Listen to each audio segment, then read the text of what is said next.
Bonjour, je m'appelle Marie-Madeleine Bourgine, je suis la présidente de l'Association des familles de Nogent-le-Rotrou. C'est une association des familles familiale qui appartient au réseau Familles de France, comme les familles rurales, et qui existe sur Nogent-le-Rotrou depuis 1937, remanié en 1946-47. Les statuts datent de cette époque.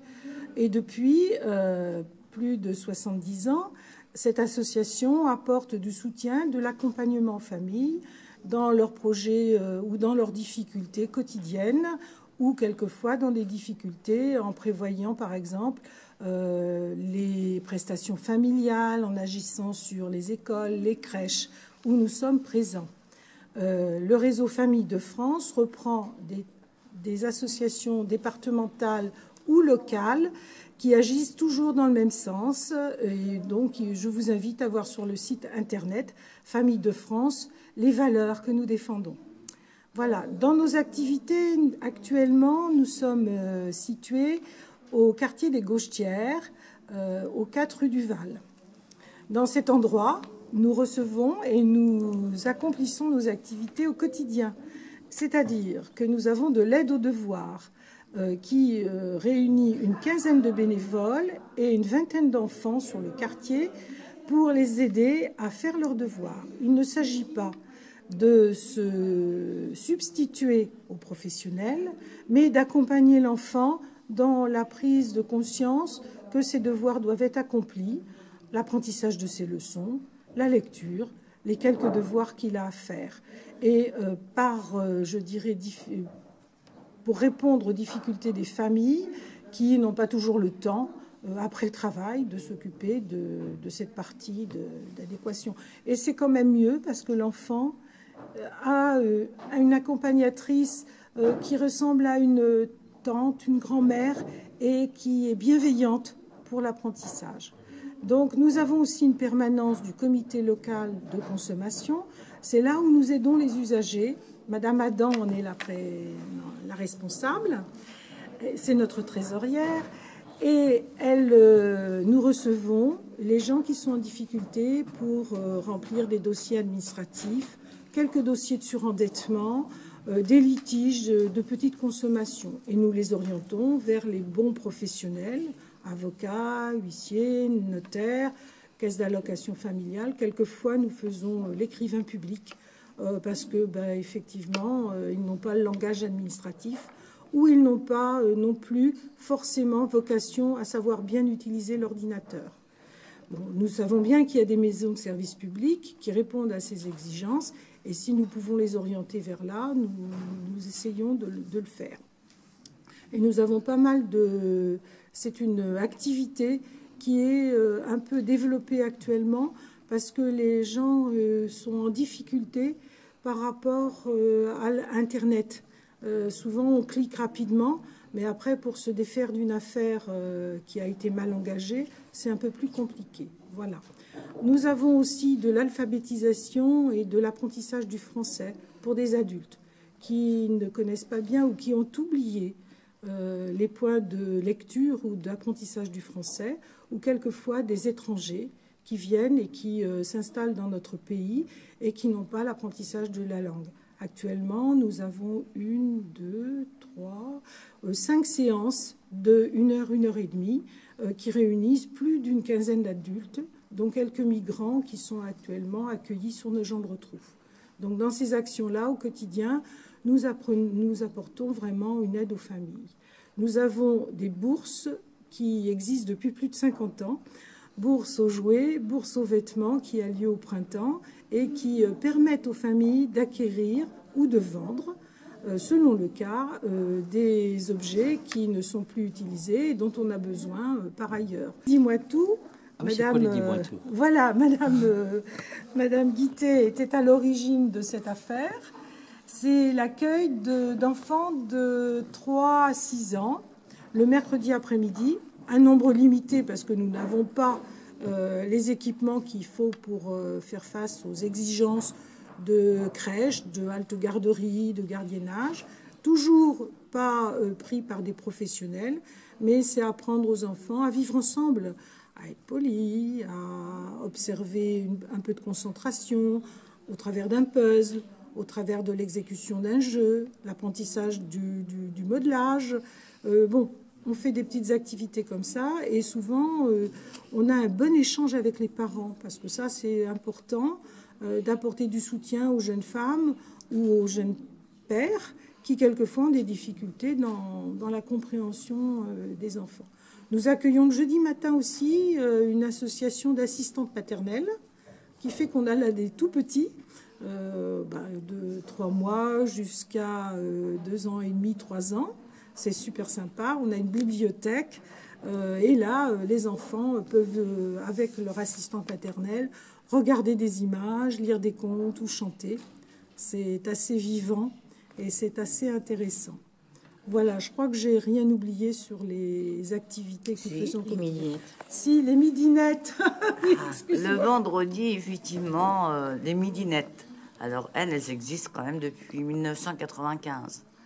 Donc, oui, on est un groupe de dames qui se rencontrent tous les vendredis après-midi pour faire de la couture, en règle générale, la couture de la maison, des ourlets, des coussins, Et là, cette année, exceptionnellement, je leur apprends à tricoter, parce qu'on a des dons de laine, on a des aiguilles à tricot et ainsi de suite. Uniquement pour faire des petits bonnets, des petites écharpes, pour les donner aux bébés des Restos du Cœur, puisque les bébés des Restos du Cœur aussi ont des besoins. Et nous, on a beaucoup de matière à faire pour leur faire plaisir. Voilà. J'ai encore oublié quelque chose. Et Françoise Vaganet, la secrétaire de notre association, va vous en parler. Voilà, notre association, elle a des représentants dans différents organismes, comme les HLM, l'hôpital, le CCAS, quelquefois aussi pour les commissions de services publics de la ville, où nous défendons naturellement les droits de nos usagers et de nos familles. Voilà. D'accord. Voilà, donc ça, c'est à la fois notre côté plus militant qui permet, je dirais, d'exprimer le point de vue des familles sur certaines démarches administratives ou auprès des institutions. Le sous-préfet, la mairie de Nogent, les mairies aux alentours, la caisse d'allocation familiale. Nous avons des réseaux de partenariat avec ces différents organismes et qui nous permettent de porter au moins le point de vue des familles ou des usagers que nous représentons. Voilà. Alors, il y a encore aussi une chose qui a été oubliée, c'est quand même aussi que l'on prend des dossiers de gens surendettés. Qu'est-ce qu'il y a encore? On a notre présidente nous représente aussi au niveau des banques. Qu'est-ce qu'on a encore? Ça nous permet, au point de vue de faire remonter de la base de nos familles jusqu'aux plus hautes instances, de manière à défendre nos droits au niveau du gouvernement. Voilà. Mais vous avez aussi une permanence à Saint-Jean. Oui. Alors, je ne sais pas où, mais... Oui, c'est au colloque. Au colloque à la Saint-Gérard-Philippe, une fois par mois, le premier vendredi du mois, en général, le matin de 10h à 12h. On reçoit une personne, 2 personnes, quelquefois, mais c'est vrai qu'ils sont contents de nous trouver là parce qu'ils ont besoin, même simplement d'un renseignement, hein, ça les conforte dans ce qu'ils demandent, et puis bon, des fois ils ont besoin de parler. Ouais, tout simplement, ouais. Ils viennent demander quelque chose, mais en réalité c'est parce qu'ils ont besoin de communiquer. Pour trouver du monde avec qui discuter. Tout à fait. Donc de 10h à 12h, j'ai des gens qui viennent me voir avec la baguette, peu importe, il passe. Donc c'est assez enrichissant et puis intéressant. Et moi j'aime bien parler, alors forcément. Je trouve à qui faut faire. Vous avez vu que nous sommes des personnes qui sont vraiment dans le quotidien aujourd'hui. C'est-à-dire que nous sommes tournés vers l'avenir. La législation nous est diffusée par nos réseaux et elle nous appelle à communiquer les difficultés du terrain. Actuellement, le gouvernement discute des prestations familiales, des actualités financières et budgétaires sur les impôts, du logement. Eh bien, nous sommes au fait de ces orientations et nous pouvons au moins dire ce qui se passe sur le terrain. Oui, vous êtes vraiment sur le terrain, donc vous savez Voilà. vraiment ce qui se passe. Voilà, on porte témoignage Voilà. du terrain, on est sentinelle auprès des institutions. Bon, c'est notre rôle, on ne va pas au-delà, mais et nous apportons quand même du concret auprès des gens. Voilà. Donc, je représente la bourse aux vêtements ou bourse aux jouets maintenant de l'Association des familles. Nous organisons chaque année une bourse aux jouets. La bourse aux vêtements a été interrompue, peut-être momentanément, au mois d'avril dernier, suite à la concurrence des vides-greniers. Et nous avons maintenant tout misé sur la bourse aux jouets. Cette bourse aux jouets a lieu toujours à l'automne, soit en octobre, soit en novembre. Et elle se déroule sur 3 jours.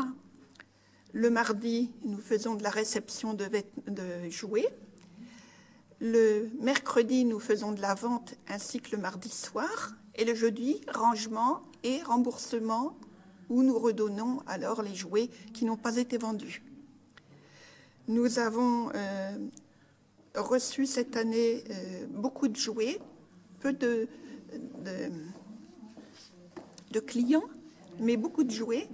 Le premier soir, il y a eu vraiment une affluence qui a permis de bien débarrasser les tables. Nous avons des jouets de très bonne qualité et cela intéresse beaucoup les personnes qui viennent et qui trouvent leur bonheur en vue des fêtes de fin d'année ou simplement pour renouveler leur stock à la maison ou éventuellement aussi beaucoup pour les assistantes maternelles qui viennent un petit peu renouveler les jouets qu'ils ont pour les enfants qu'ils accueillent.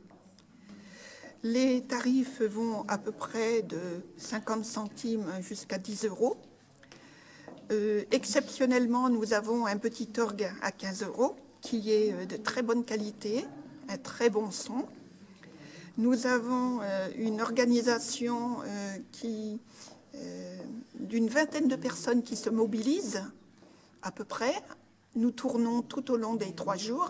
Alors donc, cette bourse suppose beaucoup d'investissement pour un temps relativement court, qui est un temps à peu près d'1 mois dans l'année, puisqu'il faut prévenir les journaux, il faut faire la préparation en amont, les commandes, bien sûr, des carnets, des étiquettes, tout.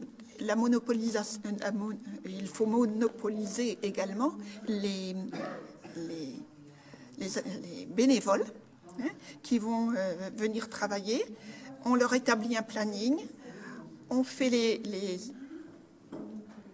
des tracts, nous faisons les affiches que nous déposons chez les commerçants un petit peu partout à Nogent et aussi l'extérieur. Ouais. Parce qu'on touche ces associations des familles de Nogent et des alentours. Et des alentours. Voilà. Donc, il y a beaucoup de petites préparations qu'on n'imagine pas. Faire des achats, refaire un petit peu l'inventaire de tout ce qu'on a dans nos locaux et de tout ce qu'il va falloir renouveler. C'est important, tout ça. Et on ne peut pas s'y mettre à la dernière seconde, quoi. Voilà. Ouais. Mais en fait, pourquoi vous faites ça la semaine et non pas le week-end, par exemple? Pourquoi ne pas faire une grande bourse de jouets le week-end? Parce que je ne sais pas s'il y en a une à Nogent, une autre bourse, mais ça serait peut-être pas mieux de faire ça, par exemple, sur 2 jours, un samedi, dimanche. Alors, on est en train de réfléchir à ça. Mais pour l'instant, je n'en parle pas parce que tout pendant qu'on n'a pas décidé au niveau du conseil d'administration, on ne peut rien faire, on ne peut rien dire. D'accord.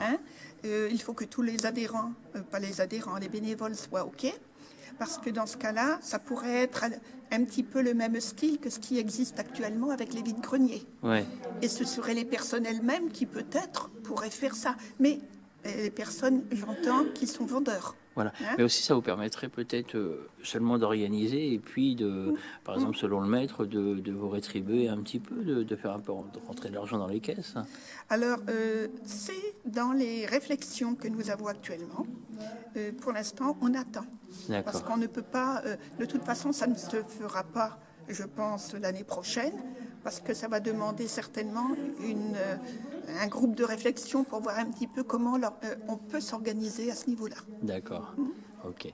Et puis, donc j'ai lu que c'était pas sûr que ça soit reconduit l'année prochaine. J'ai vu ça dans le journal. Alors, ça se fera pas? Alors, à mon sens, ça se fera encore, d'autant plus que nous avons réservé cette salle-là pour l'année prochaine, au mois de novembre. D'accord. La salle est déjà réservée avec un jour de plus. Hein, c'est moi qui ai demandé si on pouvait ajouter une journée à nos 3 jours. D'accord. Pour que ça laisse un peu plus de temps aux gens qui travaillent ou aux gens qui ne peuvent pas. Voilà. Et ça permettrait comme ça de voir s'il est nécessaire de reconduire telle qu'elle se présente aujourd'hui ou de renouveler un petit peu ce que je viens de dire, c'est-à-dire l'autre alternative. Voilà. Hein. Une autre forme d'organisation, en fait. Oui, toute l'organisation serait différente là. D'accord. Et peut-être moins lourde, peut-être plus lourde, je n'en sais rien. Tout ça, ça va se décider en équipe. D'accord.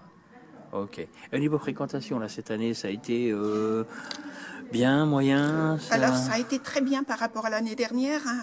Je dis bien par rapport à l'année dernière, au niveau de la bourse aux jouets. Hein. C'est-à-dire que nous avons eu peu de déposants, mais beaucoup d'articles déposés. Nous avons eu beaucoup d'acheteurs, mais des petits montants, ce qui fait que ça ne va pas très loin. Ouais. Mais pour les gens, ils ont tous trouvé, tous ceux qui sont venus, je ne crois pas qu'il y en ait un qui soit reparti sans rien. D'accord. Hein, donc c'est quand même très, très positif. Voilà. Je pense que cette année, au niveau pourcentage, on aura un meilleur pourcentage.